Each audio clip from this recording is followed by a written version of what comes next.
할렐루야. 매일 주의 안전케 하심과 은혜로 채우심이 항상 충만하기를 축복합니다. 6.25 사변이 70주년이 지났습니다. 역사적으로 6월은 많은 생각을 해야만 하는 시간입니다. 외면할 수 없는 역사의 이야기가 우리 민족 위에 이 땅에는 분명히 있습니다. 꼭 알아야 할 것을 알게 하는 것과 그렇지 못한 것과 같을 수는 없습니다. 미래는 과거의 아픔을 교훈 삼는 교육이 분명할 때 보장된다고 생각을 합니다. 지난 주일에 이스라엘 시간으로 지난 주일에 아침 일식 때 이스라엘에서는 뜻깊은 기념을 하는 시간을 가졌습니다. 그것은 모세가 정탐꾼을 가나안으로 보낸 지 3332주년 됐다는 것을 모든 국민이 알게 하는 그런 기념의 시간이었습니다. 3332주년. 굉장하지 않습니까, 여러분? 모세가 가나안 땅으로 정탐꾼을 보낸 것의 의미가 뭐겠습니까? 하나님의 전쟁을 시작하는 거였습니다. 가나안 땅에 죄와 악이 관영된 땅을 걷어내시고 하나님의 율법, 하나님의 말씀을 가슴판에 새긴 이들이 그 땅을 정말 복되게 하는 전쟁을 시작하는 첫걸음이 정탐꾼이 그 땅을 다녀간 시간이었다는 겁니다. 그것을 기념하는 3332주년이 됐다는 거예요. 세계 각국의 모든 이스라엘 민족들이 그것을 생각하는 민족의식을 고취하는 시간을 가졌다는 겁니다. 여러분, 성경적으로 신학적으로 그걸 논하는 이야기가 아닙니다. 그들의 민족의식과 역사관을 이야기하는 겁니다. 하나님께서 있게 하신 자리를 3332주년을 지켰다는 거예요. 우리는 6.25의 아픔과 상처를 70주년째 지나고 있습니다. 이 역사관과 역사의식, 민족의식이라는 것을 결코 가볍게 할 수는 없는 거 아닙니까? 그런데 지금 어떤 선생님들은 애들한테 6.25가 북침이었다고 가르치는 사람까지 있다고 얘기를 해요. 6.25가 어떤 의미가 있는지 아이들이 제대로 교육을 받지 못하는 때까지 이르렀다는 겁니다. 70주년인데 거기에 비해 3332주년째 하나님이 싸우시게 하시는 전쟁의 의미를 갖춘 그들의 민족의식을 보면 참 무섭긴 하더라고요. 기껏 커야 경상도만한 땅덩어리가 주변의 모든 중동에 자기들을 대적하는 나라와 함께 기꺼이 전쟁도 불사한다고. 나라를 지키기 위해서는 고등학교 아이들도 M16 소총 들고 초소에 나가서 근무를 쓰며 방학 동안에 봉사활동이 어디 초소에 나가서 근무 몇 시간, 이거 참 대단하지 않습니까? 고등학교 아이들이, 제가 처음 2002년도에 이스라엘 갔을 때 고등학교 아이들이 군복 입고 학교를 가요. 나는 군인인 줄 알았는데 고등학교 아이들 방학 땐 저러고 초소에 근무소로 나간다는 겁니다. 그렇게 고등학교 아이들까지 총 들고 나라를 지키는 그들의 민족의식의 저변에는 우리는 하나님께서 택하신 민족이라는 이 선민의식과 그들의 민족의식이 그 나라를 그렇게 강하게 만들었다고 생각을 해요. 참 무서운 민족 아닙니까? 지금 우리가 밟고 있는 이 땅은 분명히 절박한 시대에 피 흘려 사신 이들의 피값이 묻혀 있는 곳입니다. 무슨 특별한 관계도 없는데 이 나라 저 나라 이런 형편 저런 형편 물론 있었겠지만은 그 시대를 살았던 우리 조상들의 절박함은 무슨 이유가 필요하겠습니까? 그냥 총 들고 우리나라 와주면 고마웠죠. 우리 손영수 권사님, 여기 권사님들, 나이 드신 권사님 어른들 앉아 계시지만은 그분들에게 있어서의 6.25는 얼마나 또 가슴 아팠겠냐. 아무런 관계가 없었던 21개국의 10대 후반과 20대 젊은이들이 이 땅에 피를 뿌렸다는 겁니다. 저는 그래서 21개 나라에 빚을 지고 있다고 생각을 합니다. 그래서 우리는 21개의 목장을 이루어야 되고 21개의 목장을 이루면서 꼭 선교사님 한 분은 파송을 해야 된다고 그렇게 생각하면서 이제까지 온 거 아닙니까? 감사하게도 21개 목장은 이루지 못했지만 21개 목장이 이르렀을 때 선교사 한 분은 꼭 파송을 한다는 것에 넘쳐서 파송 선교사 2분이 지금 우리나라 함께 일하고 있다는 것이 참 감사합니다. 그래서 우리 성도 여러분들을 대단히 제가 은혜를 받는다는 이유가 바로 그겁니다. 어떤 일이 있어도 그 선교사님들 후원하고 돕는 것은 지속적으로 감당하니까, 그래서 제가 감사하고 고맙고 은혜를 받는 겁니다. 한 나라가 서기 위해 얼마나 많은 인재들의 노력과 헌신이 필요합니까? 나라를 지키기 위해 목숨을 던진 이야기들, 자신들의 나라가 아니라도 생명 바쳐 싸운 용사들의 이야기들이 분명히 이 땅에는 있는 거예요. 언젠가 에티오피아 참전 용사 한 분이 이런저런 이야기를 하면서 자기들이 그분들은 그 황실 근위대가 온 거 아닙니까? 그 에티오피아, 아프리카에서 오신 분들은. 근데 전부 흑인이었잖아요. 까맣잖아요. 까만 분들이. 저 강원도 춘천 일대 어디에서 이제 3일 동안 그 중공군하고 맞닥뜨려 싸우는데 진짜 무서웠답니다. 막 폭탄은 빗발치듯 떨어지고 자기 전우들은 옆에서 뭐 주변에 막 아군 적군 할 거 없이 막 시신들은 널브러져 있고 3일을 쉬지 않고 싸웠으니까. 그러니까 3일 동안 싸우고 지칠 대로 지쳐가지고 적군도 아군도 다 지쳐가지고 이제 소강 상태에 있을 때 이 아프리카에서 오신 이분들이 또 얼마나 또 강원도가 또 추워요. 그러니까 이제 체력 보충한다고 고기를 거기서 구워 먹었대요. 옆에는 막 그 적군 아군 시신들 막 있고 막 그러는데 그때 막 이 중공군에서 수색대였는지 이제 정탐을 할 거 아니에요. 이렇게 왔는데 시커먼 사람들이 시체 옆에서 고기를 구워 먹고 있었던 거예요. 그러니까 그 중공군 사람들이 겁을 먹은 거야.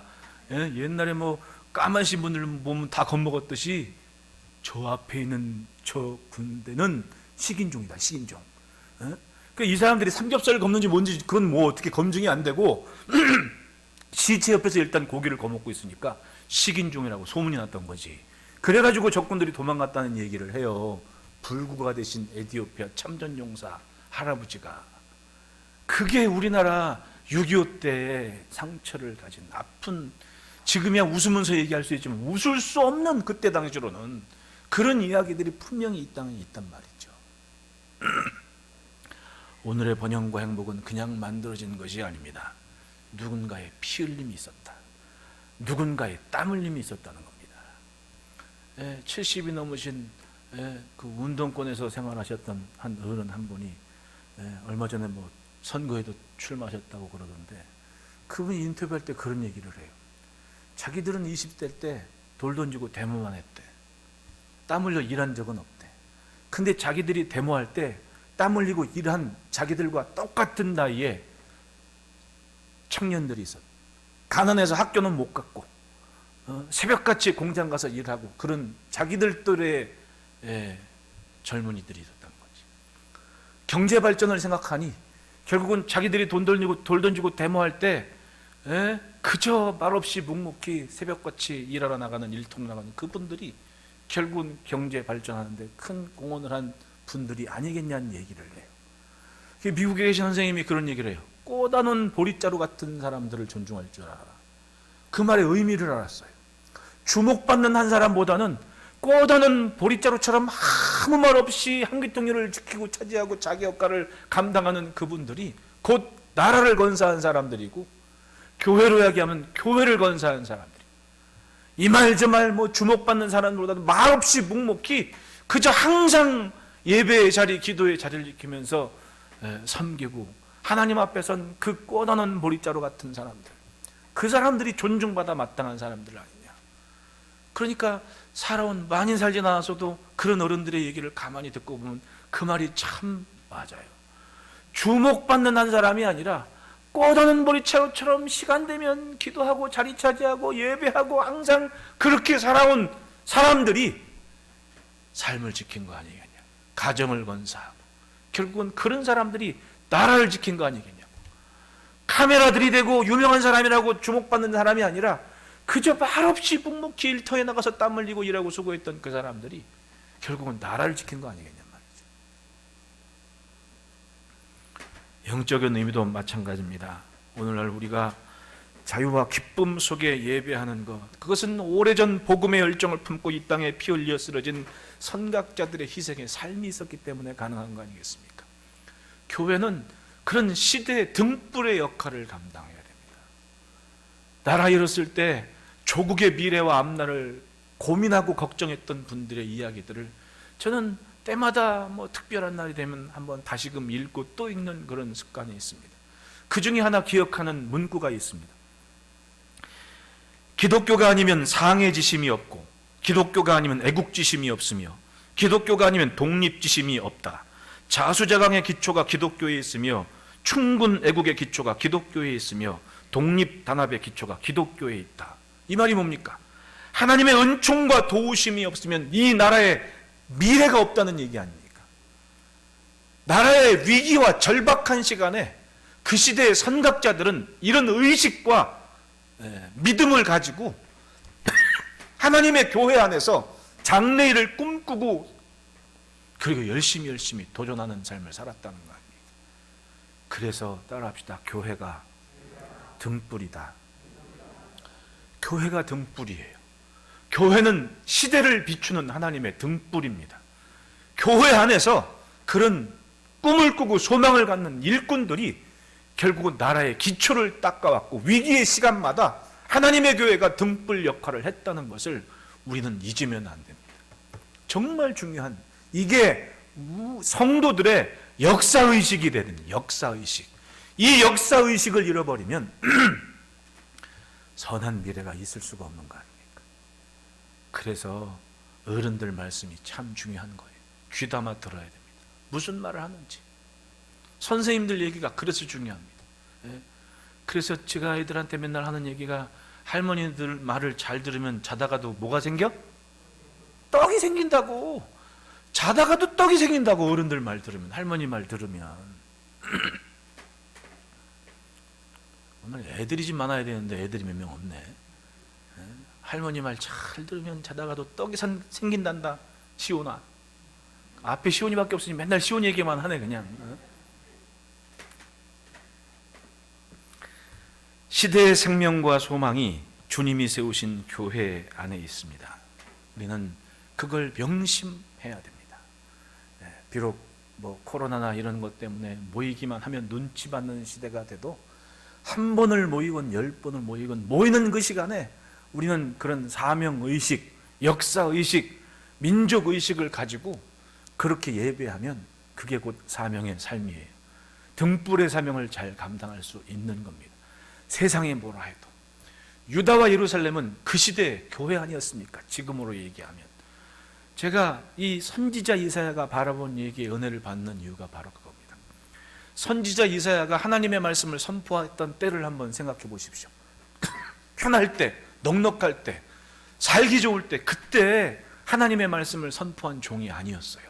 왕은 왕대로, 백성은 백성대로 속 무지석이던 그때 하필이면 하나님은 선지자 이사야를 보내가지고 좋은 시절 다 지난 때 세워가지고는 하나님의 말씀을 전하게 했다는 거예요. 우시아 왕이 죽던 해에 사명을 받는 부르심을 받는 장면이 이사야서 6장에 나오거든요. 우시아 왕은 유다에서 부국강병을 이룬 왕이었습니다. 주변 어설픈 나라들이 전부 조공바치게 만든 게 우시아 왕이었어요. 왕이 교만해져가지고 제사장도 필요 없다, 내가 한다. 그리고 나서는 자기가 성전에 제사 드려 갔다가 제사장들이 막 말리잖아요. 왕이여 나가라고 소리 지르고 난리쳤는데 왕이라고 뻗팅기고 자기가 제사하다 어떻게 됐습니까? 성경에 문둥병이 났다 그랬잖아요. 문둥병은 저주받은 병이고 격리돼요. 그 시로 쫓겨나서 별궁에서 죽을 때까지 있었던 왕입니다. 그런데 인간적으로 생각하면 이 사람 대단한 왕이었습니다. 대단한 왕이었습니다.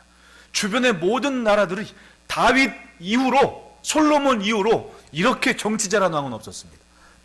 칭송을 받고 나라의 미래가 편했습니다. 편할수록 사람들은 어떻게? 죄를 짓는 거예요. 참 희한하죠. 살기 좋은 세상에 믿음이 좋아져야 되는데 살기 좋은 세상에 믿음을 잃어버려. 그러니까 이사야가 보기에 얼마나 답답한 세상입니까? 그런데 나라는 살기 좋았고 남쪽으로 자기 유다의 그런 세력을 확장하며 참 병들어 죽게 되었어도 왕은 왕이어서 든든했거든요. 그런데 우시아가 죽은 겁니다. 그 아들 요담이 왕이 됐어요. 요담이 왕이 됐는데, 자, 이 아들이 아버지가 성전에서 예배하다가 뭐가 들었어요? 저주를 받았거든요. 성전에 갑니까 안 갑니까? 무서워서 못 가고 핑계대고 못 가고 안 간 거야, 요담이. 그러니까 하나님의 성 예루살렘, 성전이 있는 예루살렘의 왕이 성전에 가까이 하지 않은 왕이 되어버린 겁니다. 그러니 나라 꼴이 어떻게 되겠습니까? 영성은 어떻게 되겠습니까? 무너질 대로 무너지는 거지. 할아버지가 그랬고 아버지가 그랬습니다. 그리고 아하스가 왕이 된 거예요. 16년 동안 유다를 다스리는데 성전을 가까이 했을까요? 안 했을까요? 할아버지는 성전에서 제사하다가 나병 환자가 됐고, 아버지는 그런 아버지 보고 성전 가까이 하지도 않는 왕이었고, 그리고 딱 왕이 된 아하스는 16년 동안 유다를 통치하는데 하나님의 말씀을 들었을까요? 안 들었을까요?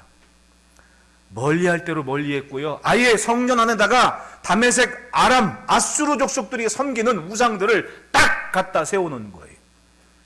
이게 가만히 보면 예배를 안 하면 안 할수록 그 모습을 보는 아들, 딸들이 있는 거야. 손자, 손녀가 있는 거야. 점점 멀어지지. 그러니까 하나님께서 저 북쪽에 아람과 이스라엘이 동맹을 하고 유다를 침공하러 오는 거예요. 참, 여러분들은 오늘 수지 맞은 날이야. 왜냐하면 요 얘기 잘 들으면 성경 한 4분의 1의 역사는 통째로 여러분들 꿈꿔가는 날이거든. 마주보고 인사합시다. 참 잘 왔습니다. 그래서 아람과 이스라엘이 동맹을 맺고 유다를 쳐들어올 때 그때 왕이 아하스였습니다. 여러분, 내가 하나님 똑바로 못 믿으면 아들 손자한테 이런 치욕을 안겨주는 거야. 절박한 시간. 그때 이사야가 딱 그때 있었던 거예요. 그러니까 이사야는 참 속 터지며 수십 년 산 거야. 에? 속 터지면서 하나님의 말씀 전에도 말 좀 잘 들으면 좋은데 안 들고 찌질이 안 듣다가 죽고 그리고 아하스가 왕이 됐는데 전쟁이 터진 거야. 아, 이젠 좀 왕이 정신 차리겠지. 하나님께서 말씀하는 겁니다. 너 가서 똑똑히 얘기해라. 저 아람과 저 베가 왕은 타담한 부지깽이 같으니까 걱정하지 말고 내게 징조를 구하라고 똑똑히 얘기해라. 그리고 얘기한 게 뭐예요? 임마누엘 얘기 나오지. 마할살렐 하스바스라 해라. 그렇게 준비하고 왕한테 가서 왕이시여, 지금 하나님께 징조를 구하십시오. 신나가지고 얘기하는데 아하스가 뭐라 그래요? 필요 없다고, 관심 없다고. 야, 우리는 그렇게 존경하는 선지자 이사야. 근데 그 같은 시대를 살았던 왕은 이사야를 취급도 안 하네. 하나님께서 징조를 보여주신다고 구해보라고, 필요 없다고, 관심 없다고. 그래도 하나님은 묵묵히 하나님의 일을 하십니다. 그러면 말씀을 좀 알아듣고 정신 차리고 믿음을 지키면 좋은데 회복이 됩니까? 안 됩니까? 안 되는 거예요. 그렇게 수십 년 하나님의 말씀을 전했습니다. 선지자 이사야가. 그럼에도 불구하고 멈추지 않고 자신의 사명과 삶을 감당하는 비전과 꿈이 본문 11절에 담겨 있는 거예요. 자, 그렇게 생각하고 11절 한번 보십시오.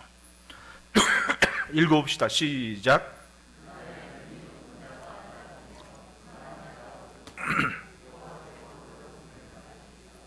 세상이 어찌하든 끝을 보는 시각이 중요하지 않습니까? 왕과 백성들은 지질이 말도 안 듣고 지 맘대로 살면서 말씀과 율법은 멀리하고 성전 곳곳에 우상 신당과 제단을 세워놓는 왕이 있어도 뚝심을 가지고 이사야는 언젠가 원데이 그날이 있다. 그날은 눈이 높은 자가 낮아질 것이고 교만한 자가 굴복할 것이다. 그리고 여호와께서만 홀로 높임을 받으시는 날이 분명히 있다. 할렐루야. 보이는 것만 쫓아가는 인생은 보이는 것을 추종할 수밖에 없습니다. 그렇게 우시야, 요담, 아하스의 시대가 간 거예요. 그러나 그래도 굴하지 않고 뚝심 있게 말씀을 전했던 이사야가 그래도 내가 헛살진 않았구나, 그런 마음 들게 한 왕이 딱 등장을 해요. 그게 누구야? 아하스 아들 히스기야지. 그런데 이미 아하스 때 병사 수십만은 잃었고, 아수르의 디글랏 벨레셀이 쳐들어와 가지고는 조공을 바치는데 바칠 게 없어서 성전 기둥에 은금까지 다 베껴서 심지어는 자기 부하들, 대신들, 고관들, 대작들 집에 있는 재물까지 다 걷어가지고 아수르한테 조공을 줘버렸거든요. 그리는 죽으니까 나라는 거덜난 상태에서 왕이 된 게 히스기야예요. 그런데 히스기야는 오히려 다 거덜날 대로 거덜난 상태에서 왕이 됐는데 하나는 가졌어. 뭘 가졌습니까? 하나님께로 향한 믿음은 가졌어. 참 아버지 닮았으면 똑같았을 거야. 그런데 신기하게도 히스기야는 아버지를 닮은 게 아니라 하나님의 말씀을 죽어라 외치는 선지자 예사야를 자기 아버지처럼 따르면서 말씀을 듣고 그리고 그렇게 자기 나라를 다스리고자 하는 꿈을 가졌던 왕이었지. 왕이 되자마자 뭘 했습니까? 백성들을 말씀 듣게 하고 말씀 가르치고 성전에 오르게 하고 참 하나님 보시기에 참 신통하게 왕 노릇한 거예요. 하나님 보시기에 좋았을까요? 안 좋으셨을까요? 엄청 좋았지. 선지자 이사야는 좋았을까요? 안 좋았을까요? 신났죠. 내가 수십 년 외친 것이 헛되지 않구나. 그러니까 위기의 때에도 왕이 기도하면 하나님이 그 기도를 들어주시더라는 겁니다. 여러분 평소에 기도 열심히 하시기를 바라요. 지금 우리가 이렇게 건사하고 신앙생활을 할 수 있는 게 뭡니까? 우리는 또 은혜로운 어른들이 그렇게 시간 내면 기도하고 밤기도 지키고 그렇게 살아왔습니다. 그러니까 일주일에 이렇게 한번 모여서 예배해도 이 성전 안에 은혜로운 그런 전통과 신앙의 영성들은 우리를 버티는 힘이 되는 거예요. 여러분들이 아는지 모르는지 모르겠지만은 저는 그렇게 생각을 합니다. 그러니까 시간 될 때 예배 잘 드리고 시간 될 때 기도 열심히 하시기를 바라요. 자, 그렇게 살아와서 왕이 된 히스기야는 얼마나 불안합니까? 그런데 대뜸 자기 아버지한테 받을 거 다 받은 그 아수르가 군대를 끌고 저 애굽하고 전쟁하러 가다가 예루살렘으로 18만 5천의 군대를 보낸 겁니다. 난리 났습니다. 그때 히스기야 왕의 심정이 성경에는 뭐라 그래요? 내가 아이를 낳으려 하나 해산할 힘이 없음과 같습니다. 그러니까 자기 누구예요? 저 부하들한테 가서 이사야 선지자한테 기도 부탁을 해라. 우리가 뭘 할 수 있냐 지금? 군사가 있냐 뭐가 있냐? 그러니까 예루살렘 성 문 걸어 잠고 성 밖에는 18만 5천의 군대가 두루 쌓여 있고 그렇게 허송세월 지나면서 그냥 이제는 막 굶을 대로 굶었고 그러니까 아버지 같은 이사야 선지자한테 기도 부탁을 했죠. 그때 선지자 이사야가 뭐라 그래? 걱정하지 마라. 하나님이 하신다. 하나님이 하신다. 그랬더니 어떻게 됩니까? 그날 밤에 하나님께서 히스기야가 눈물로 기도했던 선지자 이사야의 말씀을 들은 그 밤 다음날 아침에 눈 뜨고 일어났더니 18만 5천의 군대가 하나님이 보낸 천사 때문에 다 죽어버린 겁니다. 할렐루야. 그러니 자 이사야를 설을 시작할 때 선지자 이사야가 기록한 이 말씀 보십시오. 그날에 눈이 높은 자, 교만한 자가 다 굴복할 거야. 그리고 여호와께서만 홀로 높임을 받으시리라. 할렐루야. 그날이 있었던 거 아니냐고요. 이게 성경의 정말 중요한 하나의 스토리. 네. 교회가 시대의 등불이라는 이유는 바로 이겁니다. 세상이 어떠하든 하나님은 기가 막힌 하나님의 역사를 이루어 가십니다. 아버지 때 쫄딱만 갈 것 같은데 기도하고 하나님 의지하는 왕이 왕노릇 하니까 위기와 절박한 시간 성벽 밖에 18만 5천의 군사가 싸질머지고 온 식량과 장비와 보화들이 널비한 거예요. 아무것도 안 하는데 위기와 절망이 오히려 예루살렘 부자되게 만든 겁니다.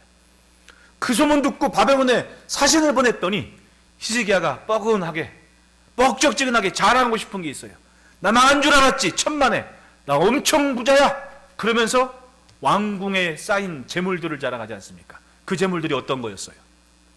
18만 5천의 군사들이 싸질머지고 온 전리품이 왕궁 곳간에 쌓인 거 아니에요. 참 하나님이 하시는 일은 신기해요. 여러분 미래를 바라볼 때 미래학자들은 과거에 가지고 온 이야기를 가지고 내일을 전망해요. 그걸로 답을 찾아요. 우리는 살아온 삶을 가지고 내일을 기대하는 게 아닙니다. 오늘 하나님을 향한 믿음을 가지고 하나님께서 저 앞에 준비하고 계신 그것을 기대하는 게 우리의 미래관환이에요. 그러지 않습니까?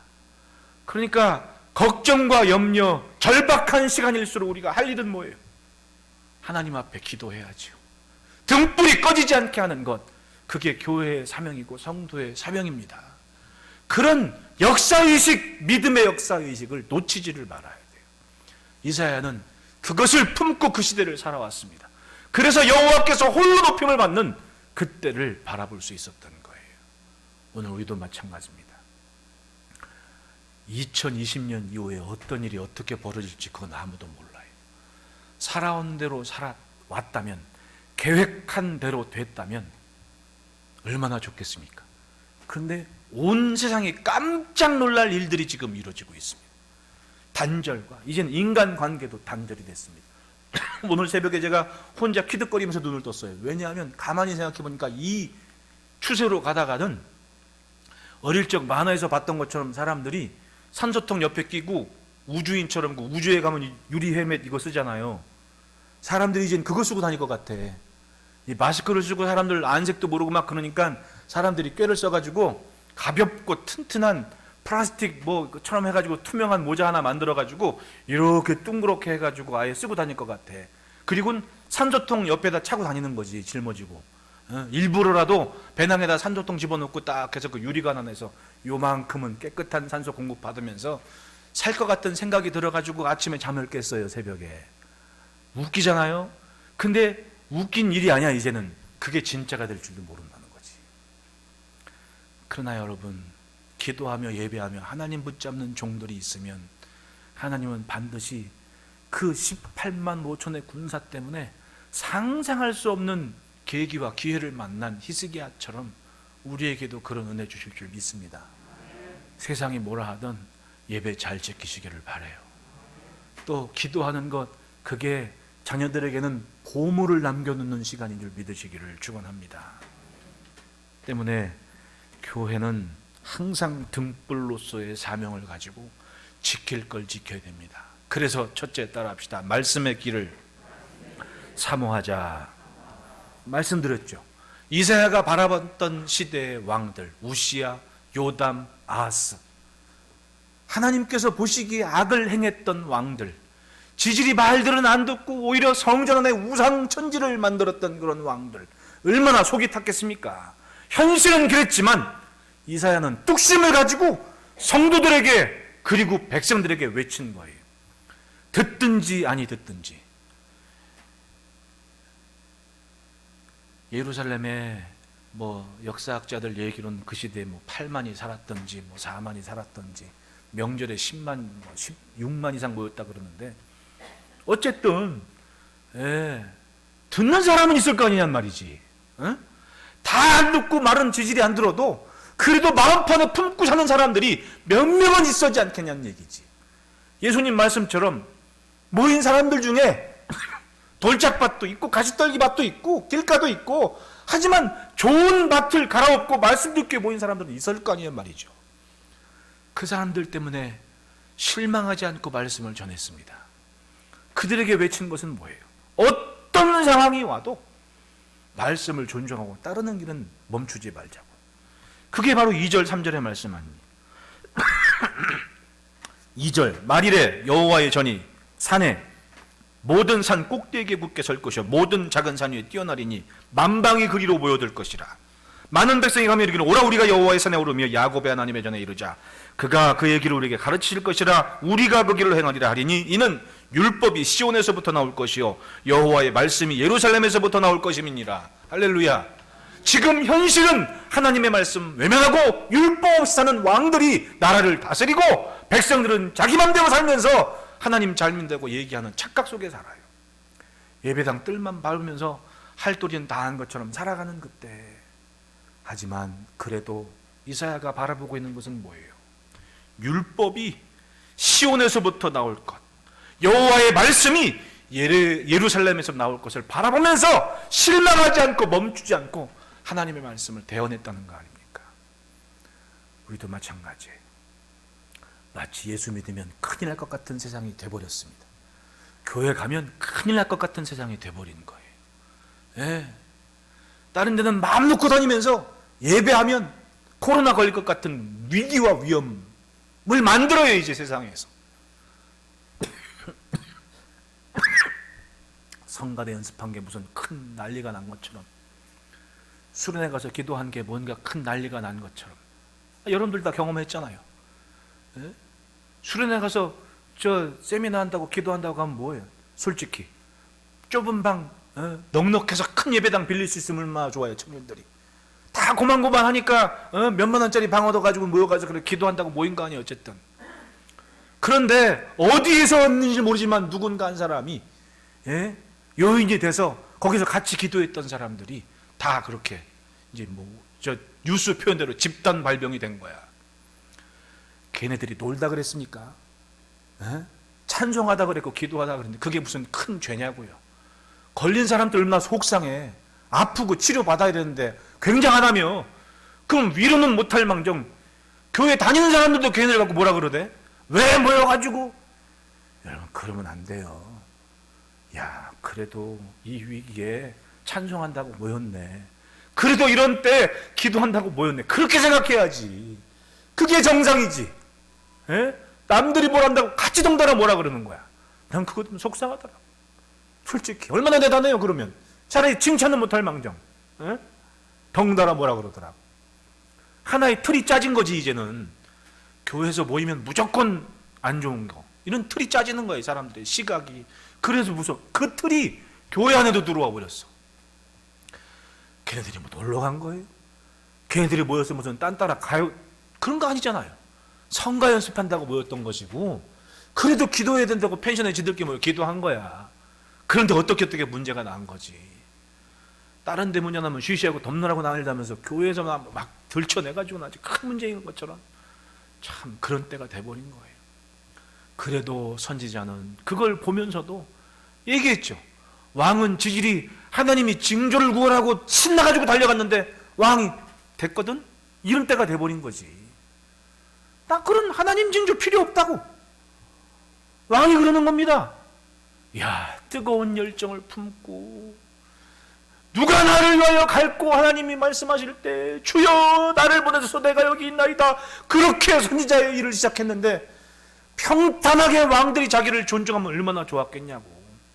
신나가지고 달려갔는데 됐거든. 이런 시대에 선지자는 멈추지 않고 꿈을 꾸고 비전을 갖고 말씀을 전했다는 거예요. 그게 교회인 거예요. 세상이 뭐라 해도 예배하고 기도하며 말씀을 선포하는 일을, 사모하는 일을 멈추지 않겠다. 사람들은 오늘이 전부인 줄 알고 살지만은 우리는 내일 하나님이 준비하신 미래를 기대하며 살겠다. 그게 교회예요. 여러분, 더욱 주의 말씀을 사모하시기를 축원합니다.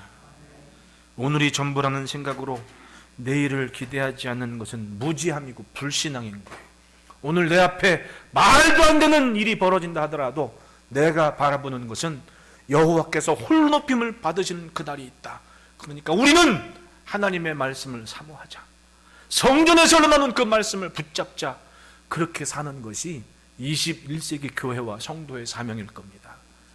여러분, 말씀 쫓아가는 길을 사모하시기를 축원합니다.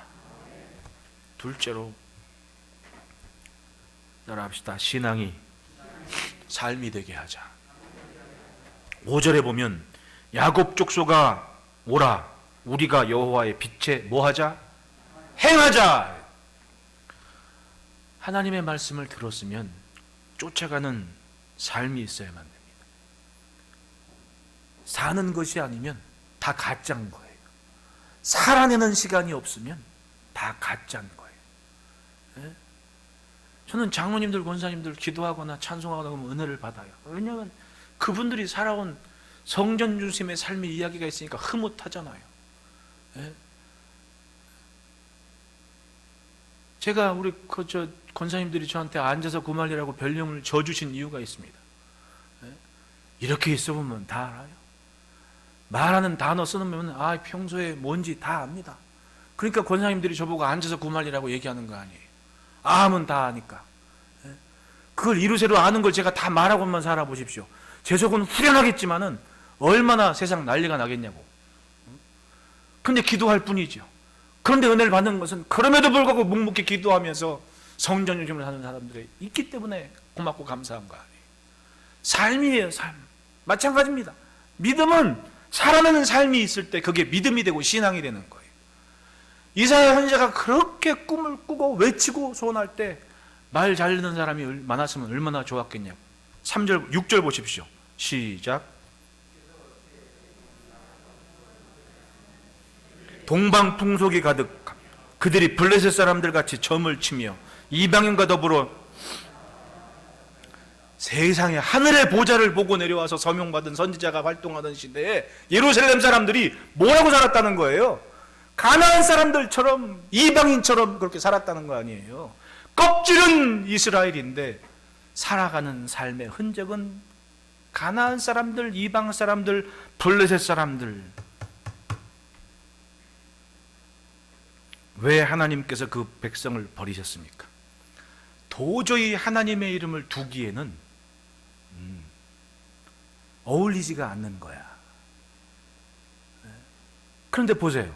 그렇게 예루살렘이 멸망하고 바벨론으로 가서 70년 동안 바벨론 생활할 때 그때 살아서 사로잡혀간 사람들은 누구였어요? 예레미야 선지나 이사야 선지자의 말씀 표현대로 하면 그루터기였거든. 그 사람들은 어떤 사람들이냐면 나라가 망하고 아픔이 되고 그런 절박한 시간에도 하나님의 말씀을 사모하고 놓치지 않고 붙잡은 사람들이거든. 그게 다니엘, 느헤미야 같은 사람들 아니에요. 에스라 같은 사람들. 그 사람들은 70년 동안 가서 뭐 했냐면 하나님의 말씀 다시금 붙잡겠다고 딸딸딸딸 외우면서 회당을 만들었어요. 회당장을 중심으로 해서 한 10가정, 20가정 모여가지고 뭐 했습니까? 다시 하나님의 말씀 붙잡은 거지. 70년 동안 노예 생활하고 잡혀가고 고생 식사게 하는데 하나님이 보실 때는 야 이제 내 이름 둘만한데 이렇게 해야겠다는 거 아니야. 겉보기에 멀쩡하지만은 무너질 대로 무너진 삶에는 하나님은 이름을 두지 않으셨습니다. 근데 천덕꾸러기 망한 나라 백성으로 살아가는 바벨론에서는 하나님께서 이름을 두실 만큼 됐던 거야. 뭐 때문에? 말씀 붙잡고 하나님 율법 따라 살려는 몸부림이 있으니까 내가 내 이름을 두겠다. 그리고 에스겔에게 외치게 하신 말씀이 뭐예요? 내가 너희들을 삶도 삶이지만 내 이름 때문에 반드시 너희를 예루살렘으로 돌려보낼 거다. 할렐루야. 그것이 하나님의 이름 존중하는 인생의 삶인 거예요. 하나님의 이름을 존중하며 사는 삶이 있으면 하나님은 그 인생, 그 가문 가정을 포기하지 않고 붙잡아 주신다는 거예요. 믿으십니까? 이 땅에 그 무너질 대로 폐허가 될 대로 된 그 땅, 지난주에도 말씀드렸지만 전쟁에 참여했던 캐나다 젊은이가 다시는 이 땅 쳐다보지도 않겠다고 가버린 그 사람 깜짝 놀라지 않습니까? 몇십 년 상간에 어떻게 이렇게 바뀔 수가 있냐고. 우리가 피 흘려 싸운 것이 헛된 일이 아니었다고, 감사하다고. 그렇게 말할 지경까지 된 것은 뭐 때문이에요? 시대의 교회는 그 시대에 등불이 되었기 때문에 이루어 주신 하나님의 복이라는 거예요. 그 시대를 사신 어른들은 모두가 다 그렇게 말씀하는 거예요. 편할 때 예수 믿은 사람들은 그걸 잘 모르는 거지. 똑같은 거야. 우시야, 요담, 아하스. 뭐 때문에 아하스가 선지자가 하나님의 말씀 그 징조를 구하라고 얘기할 때 됐거든? 그렇게 얘기하며 살았냐고. 역사를 모르기 때문에 그런 거예요. 사무엘상서 2장 30절에 그런 구절이 있습니다. 나를 존중히 여기는 자를 내가 존중히 여기고 나를 멸시하는 자를 내가 경멸하리라. 어떤 시대든 여러분 따라합시다. 지키면 지키신다. 하나님을 지키는 교회, 등불의 사명을 감당하는 교회가 있으면 하나님은 그 땅을 지키시는 거예요. 마치 18만 5천을 하루아침에 다 죽여버리신 그런 일. 그건 여러분 사람들은 죽은 거에 열광하는데 저는 그 죽은 거에 열광, 죽은 건 죽은 건데 그 사람들이 싸질머지고 온 군량미며 보물이며 고대 전쟁은 전쟁에 나갈 때 뭘 해야 되냐면 군량미 약 3년치는 비축을 해야 전쟁을 할 수 있었어요. 그래서 알렉산더가 저 애굽 땅을 그렇게 탐을 했던 거예요. 알렉산드리아, 그 비옥한 애굽 땅을 탐냈던 거예요. 황제들이. 아수르의 황제가 그렇게 애굽을 정벌하려고 그랬던 것도 세계를 정복하려면은 식량을 조달할 수 있는 곡창지대가 필요했기 때문에 그렇게 애굽과 맨날 전쟁을 했던 거예요. 근데 그 군사가 жил모지고 온 그런 군량미 3년치하고 보물과 보석, 그 아수르에서부터 전쟁하면서 이기고 온 거 아니에요. 그러면 거기 전쟁에 참여했던 군사들은 전쟁에서 이길 때마다 뭘 가져요? 전리품을 걷어요. 지휘관들이 전쟁에 이기기 위해서 공언하는 게 있습니다. 야, 앞으로 몇 시간 동안 너희들은 다 녹약을 해. 다 줄게. 그러면 군사들이 아주 눈이 뻘개가지고 돈 벌려고 그냥 동네방네 다니면서 그 노략질을 하지 않았습니까? 저 터키 이스탄불 그때 비잔티움 공성전을 그렇게 해도 성이 무너지지 않으니까 술탄이 천명을 합니다. 너희들이 저 성을 공략해서 차지하면 일주일 동안 노략할 수 있는 시간을 주겠다. 그러니까 군사하고 죄수들이 눈이 뻘개가지고 막 성벽 기어 올라가고 막 그랬던 거 아니에요. 이게 전쟁이에요. 그러니까 18만 5천의 군사가 널브러졌을 때 히스기야 왕과 예루살렘 백성들은 문 열고 나가서 그걸 다 걷어들인 거 아니에요. 땀 흘려 수고한 거 없어. 뭐만 했습니까? 하나님 붙잡고 기도만 했거든. 그럴 수밖에 없었고. 왜? 가진 것이 없으니. 근데 하나님은 살아온 대로 그 삶을 복되게 한 것이 아니라 하나님의 방법으로 예루살렘이 복된 성으로 소문나게 만드신 거예요. 어디까지? 저 바벨론까지. 그러니 여러분, 믿음이 삶이 되게 하는, 하나님 존중하는 삶이 있으면 하나님은 반드시 우리의 자녀들의 세대를 복되게 하실 줄 믿습니다. 신앙이 삶이 되게 하는 것. 그래서 마지막으로 따라합시다. 하나님만 의지하자. 하나님께서 화나실 때가 있어요. 7절부터 9절 보십시오. 그 땅에는 은금이 가득하고, 그 땅이 어떤 땅이에요? 우상 숭배하고 은금 좋아하고 마필 자랑하며 살아가던 예루살렘이 이방인들과 같이 살아갈 때, 보화가 무한하고 그 땅에는 마필이 가득하고 병거가 무수하며 그 땅에는 우상도 가득하므로 그들이 자기 손으로 짓고 자기 손가락으로 만든 것을 경배하여 천한 자도 절하며 귀한 자도 굴복하오니 뭐라 그래요? 그들을 뭐하지 마소서? 선지자가 오죽 답답했으면 하나님 더 이상 용서하지 마십시오 라고 기도했겠냐고요. 성경적 끼고 교회는 다니는데 자랑하는 것은 하나님이 아니라 세상 자랑을 하고 다니는 겁니다. 하나님 말씀 천명하고 외쳐도 부족한 마당에 자기 손으로 만든 것, 이걸 자랑하고 다니더라는 거예요. 가만히 지켜보니까 하나님의 백성이 아니라 우상 숭배하는 사람들이 똑같이 돼버린 거예요. 그러니까 하나님 말씀하죠. 이 선지자가 얘기하죠. 하나님, 이제는 소망이 없으니 용서하지 마십시오. 그런데 그때 하나님의 말씀을 붙잡는 사람들이 있었거든요. 한 명이 됐건 10명이 됐건 그 사람들에게 10절 말씀을 하시는 거예요. 10절 시작.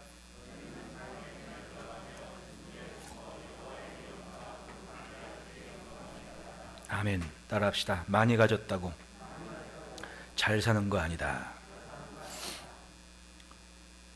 그때 믿음 지키며 산 사람들은 얼마나 허탄했겠습니까? 어려움은 어려움대로 피해가지 않고. 응? 근데 용서하지 마십시오라고 기도한 다음에 그 하나님의 말씀을 사모하고 믿음이 삶이 되게 하는 사람들에게 말하는 거예요. 이제 너희는 바위 틈에 들어가고 진토에 숨어라. 왜? 여호와의 위엄과 그 광대하심의 영광을 피하라. 하나님의 이름 앞에 놓고 하나님께서 그 땅을 벌하실 때 그 피해를 받지 않게끔 바위 틈이 됐건 진흙 속이 됐건 숨을 대로 숨어라. 그렇게 된 거예요. 왜? 그날은 어떤 날이냐? 자, 마무리합시다. 11절 시작.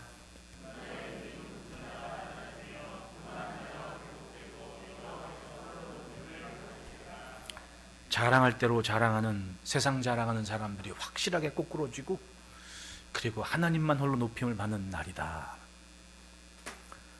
그 일을 시대의 교회가 선포하며 살았고, 그리고 오늘 이 시대에 우리가 살아갑니다. 모자람이 없는 것 같은 시대를 우리가 살지 않습니까? 풍성한 때를 살아왔습니다. 온 땅이. 그런데 하나님을 존중하는 삶의 믿음은 없는 거예요. 그리스도의 보혈을 의지하며 주님 쫓아가는 믿음으로 시대를 살아가며 내일을 기대했던 기도가 희귀한 때가 돼버리지 않습니까? 예배가 식어지고 더 이상 교회가 등불이 아닌 것 같은 시대가 돼버리는 겁니다. 재앙은 바로 그때 문 밖에 찾아왔던 거예요. 오늘 우리는 시대를 바라봐야 됩니다. 역사의 아픔과 교훈도 고스란히 마음에 품어야 됩니다. 국가의, 민족의 위기의 시대, 교회는 무엇을 했는가? 그걸 찾고 다시 지금 시대의 교회가 등불의 사명을 감당할 때가 됐습니다. 하나님만 의지합니다 하는 믿음의 천명이 있어야 될 때라는 얘기입니다. 그렇게 우리는 오늘을 살고 있습니다. 이사야서 2장 22절에 너희는 인생을 의지하지 말라. 그의 호흡은 코에 있나니 샘할 가치가 어디 있느냐. 그렇습니다. 세상 것 자랑할 거 아니고 의지할 것 아닙니다. 우리는 하나님만 의지하며 삽니다. 내 삶이 곤비해도 하나님을 부르며 빛된 삶을 지켜갈 때에 여호와께서 홀로 높임을 받으시리라는 그러한 말씀의 응답은 오늘 우리의 삶이 될 줄 믿습니다. 한 주간 동안도 등불의 사명으로 시대를 밝히는 멋진 삶 되시기를 축복합니다. 기도하겠습니다.